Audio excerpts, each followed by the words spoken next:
What's up, everybody? It's James here from the Sawyer Family Reviews channel, bringing you another toy review. Today, we're taking a look at the brand new Super 7 Silverhawks Ultimates Wave 2, which came out before Wave 1, Steelwill. Is he worth your money? Let's find out.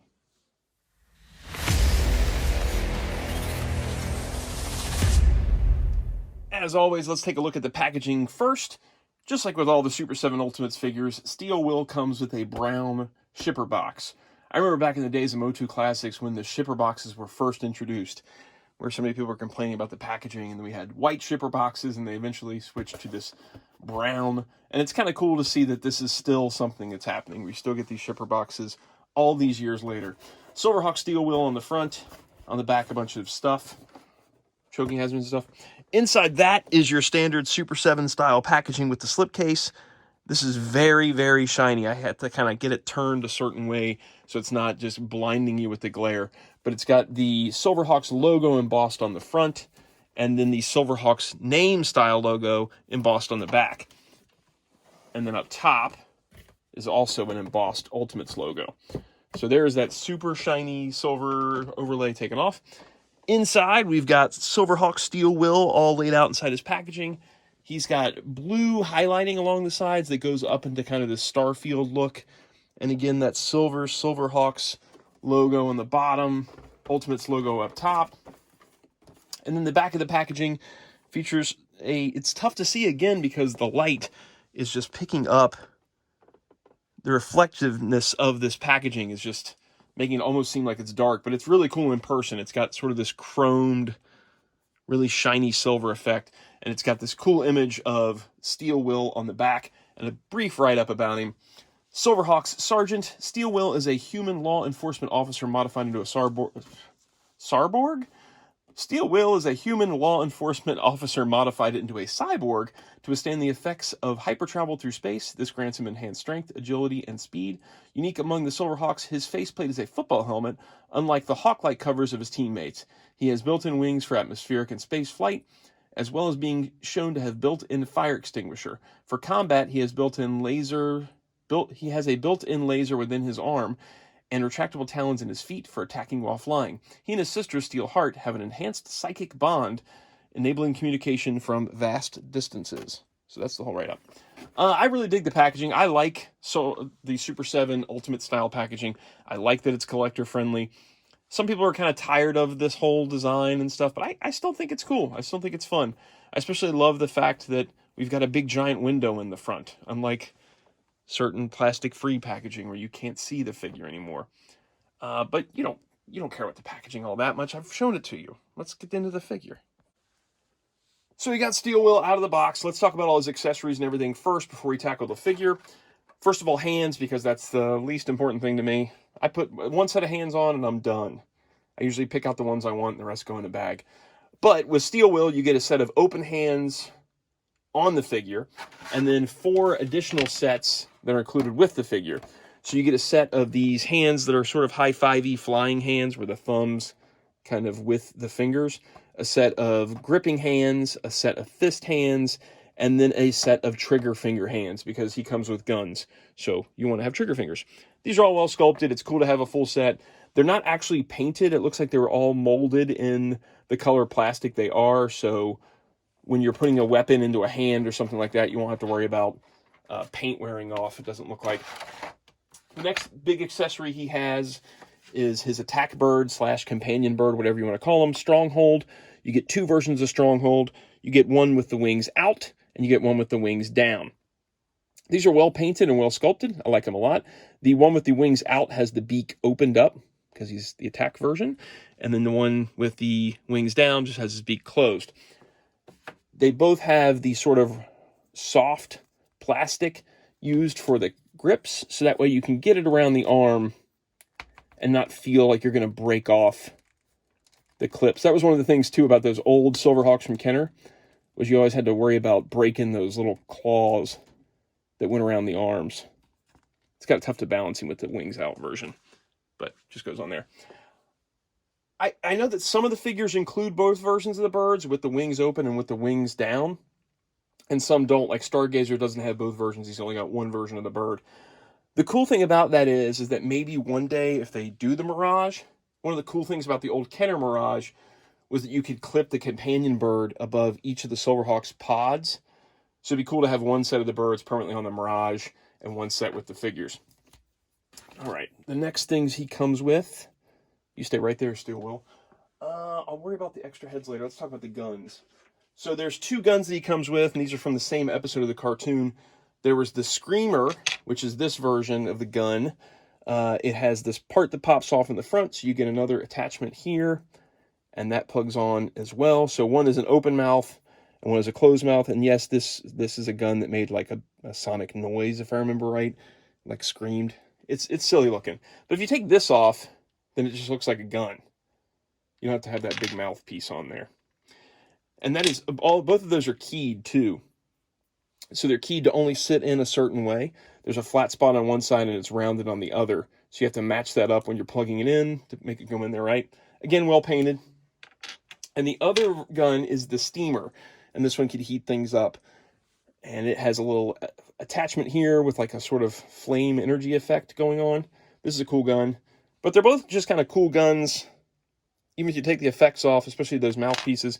And if you wanted to, I think you could put... No, you can't put that in there. So they're only... The mouth effects only go on the Screamer, and the shooting effect only goes on the Steamer. Right? There's the guns. Next up is... Let's talk about the heads. We'll talk about the different heads. So the head he has on is sort of just a regular stoic face. I'll bring him in kind of closer to the camera here. Just the normal look. Then we've got a happy head with his smile and his teeth showing. And then the helmeted head that I talked about on the back of the box, where it doesn't actually look like a bird. His looks like a football helmet. Because there's a big thing about Steelwill, and he always had like football sayings and wore like a jersey over his metal body. And then we've got an extra set of arms with the wings out. So these only have swivel here where the top of the shoulder rests into the bicep, and then a hinge joint along that part too. So there's 2 points of articulation on this extra set of arms. There is no elbow joint. You can insert different hands into here, and then you'll have the hand articulation, but the elbow joint is missing to be able to facilitate this look.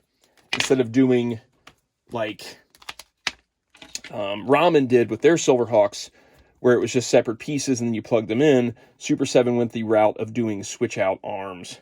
So that way it's not leaving those holes on the sides and underneath. And I guess it's all personal preference as to which one you prefer.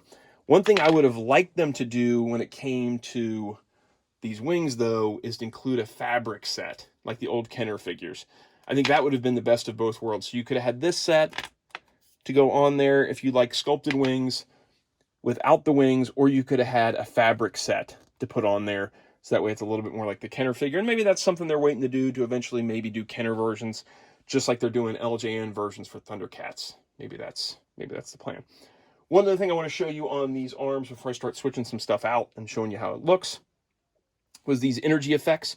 So the Silverhawks would shoot these lasers out of their shoulders. And the arms that have the wings out have a little spot for that. The ones without the wings do not have a spot, but these do. And this effect kind of plugs into that little hole on that arm. It's really tight. It's really kind of scary to work it in there. So you work it into that little spot, and it's got the shooting effect for the shoulder. And then this blast effect on the end also comes off. So if you just want to have a steady stream without the kind of blasting effect at the end, you could take that off. One thing I bet you probably could do is pop this arm out from this shoulder joint if you heated up some water or stuff, and then pop that one out and switch it, and you could probably get this piece onto there with this kind of arm that you can still plug in the energy effects if you wanted to have no wings and the energy effects. I'm kind of surprised these don't have that on them. I know it's one of those things in the cartoon where it would really only be there if they were shooting. You wouldn't really see it. It would always be smooth if not, so I understand why they did that. But it's not possible to just pop this off without heating some water up or something first. And one thing I will address right now, a QC issue I've noticed on my figure, is that this joint is stuck. It will not rotate at all. So I need to boil this and pop it apart to be able to fix it and make it so that this joint can swivel. And what's interesting is this same arm on the figure also is stuck. So I don't know if it's something about this plastic and how that joint is, but this is stuck, it won't rotate, and this is stuck, it won't rotate. That's disappointing. I'm kind of bummed that I have to take a figure apart that costs $55 and fix a joint that's obviously a QC problem, since both of this right arm have the same issue. So the other QC issue I want to talk about is these wrists. The wrists on the figure, you can see how I'm just kind of spinning these, are very, very loose. I'm sure if I switch out to different hands, that'll improve. And actually, you know what? I'm going to do that right now, just to see if it does get better. You're going to find out with me. Let's pop this one off.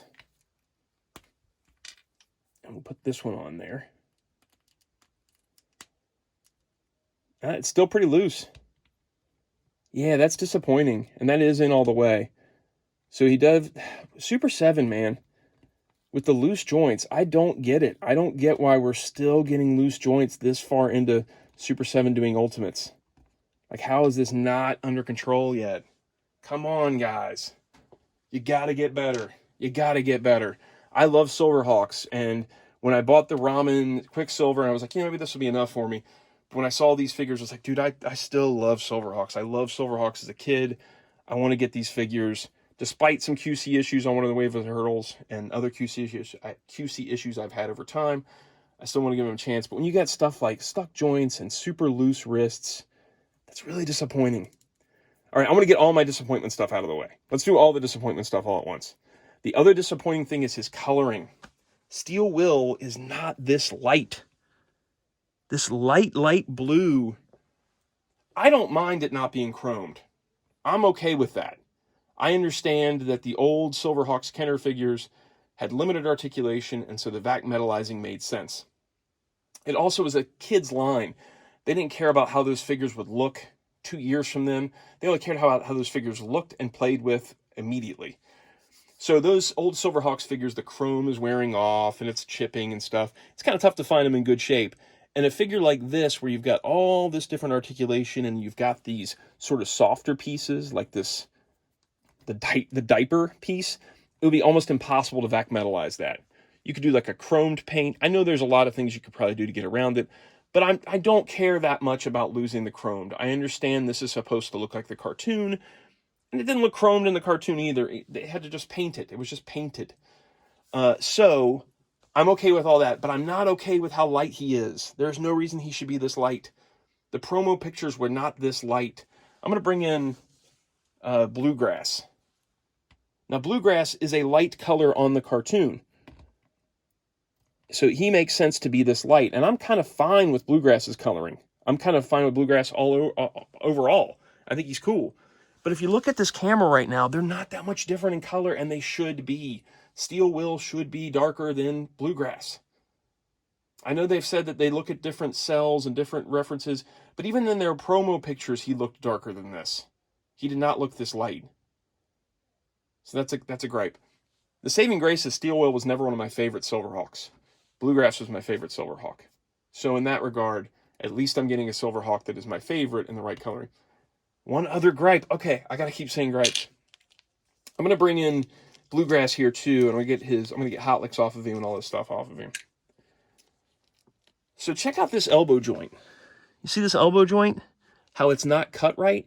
So it's got a spot where it's supposed to be cut, where it's supposed to be squared and cut, but they cut it at like an angle. So there's a chunk of the plastic here, and it makes the joint kind of not move as freely as it should.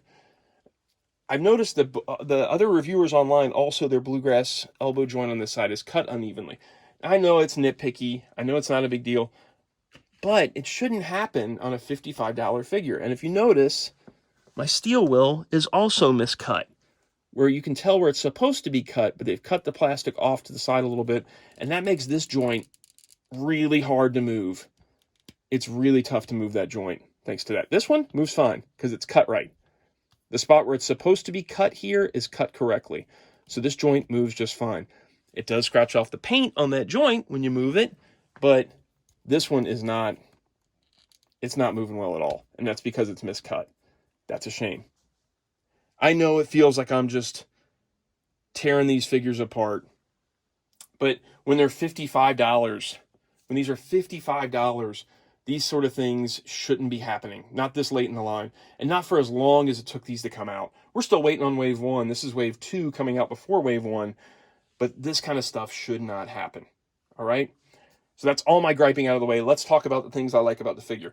The sculpt is fantastic. I love this sculpt. It looks like the cartoon. I like that it doesn't look like the Motu Classics body, right? So we've had this Motu Classics body for forever. I'm going to bring a Lion-O in here. And I love the Thundercats too. I think they're really cool figures. But you can definitely still see that Motu Classics body sculpt in there, right? That we've had since 2008, whatever it is. This is not that at all. This is something totally fresh and new while still looking like it could fit with this. It looks like the cartoon. The head sculpt's great. The body sculpt's great. This is an awesome, awesome sculpt. So that is something it's got going for it. Across the board, all 4 figures, the sculpts on them are fantastic. And I will also say Steelwill is the weakest of the wave. So if I'm going crazy on him, that's why. Because it's from his point forward, it just gets better and better with each figure. Okay? Let's talk about articulation really quick here. So we've got an ankle joint that hinges back and forth and then goes on a swivel. We've got a knee joint that hinges back to there, forward to there, and then also swivels. Then we've got a hip joint that hinges out, and you can see how it plugs into the hip there, and it kind of rotates that hip section around there. So you get a good amount of movement out of that hip, and it's ratcheting too, so it'll hold a pose. Waist articulation goes all the way around thanks to this soft rubber piece here. Mid-torso joint doesn't have much movement. It's kind of pointless, but he's got a really nicely sculpted torso, so I'm cool with that because I'll take the really nice sculpted torso over a joint being really, really useful there because this looks dead on the way his chest looked in the show. We got rotation at the shoulders that then hinge up all the way to there. And then we've got rotation here, not much though. It moves a little bit, but the sculpt restricts it. This one, again, I can't move at all just yet. Then we've got a hinge that moves back and forth here and then rotates. We've got wrists that peg in and then hinge in and out. And then we've got a head that's a ball joint that can look up to there and then down to there and then swivel all around and a little bit of side to side. So articulation is pretty good. You know, there's a couple spots that are restricted. And then, of course, we've got that stuck joint. I'm going to do some switcheroo on him to give you the other look. Hang on. That is really cool. He looks really cool with the wings out. I like that a lot. Again, I wish that it came with some fabric wings so that you could just put those on the figure ordinarily. That is a cool look. I do like this interchangeable arm thing. It's well executed. The arms just pull right out. And it's got this little clear socket inside there that they plug into and then kind of notch in. And then that helmeted head is really cool too. I may actually, even though I'm complaining about everything on the figure and all the issues it's got, I still may get a second one just to display a version like this that's kind of flying. Another thing that's kind of missing from the figures is like boot jet effects that could plug into the peg holes. It would be cool to have like boot jet effects to have this kind of look going where they're flying like that. That would be cool. Yeah, I'm probably going to end up with a second set of the winged ones. I'm so weak. Like I just talk about how all the things I'm mad about, and then I go, yeah, I'm probably going to get a second one of this guy. All right, let's do some size comparisons on him. Let's bring in some of the other figures from the wave. Let's do Bluegrass over here. I didn't tell you how tall he was either. Hang on. Do I have a ruler somewhere? I do. So he stands right at about 6 3/4 at the top of his head. So that's his height for you. I'm not going to fumble this ruler around. Let's take his arms back off.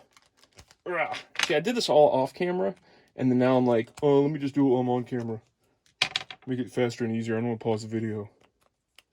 They can just stare at Bluegrass for a second. All right, so there is Steelwill with Bluegrass, and then let's bring in Monstar too. So that way you can see them all lined up. And man, it's such a cool line when it comes to sculpts. The sculpts on these are really great. I just can't get over how far we've come between Motu Classics to here. It still feels like the same line. It still feels like it can all play with each other, but we're not seeing that same body again and again like Motu Classics had for the longest time, where it just felt like we were seeing that same body again and again.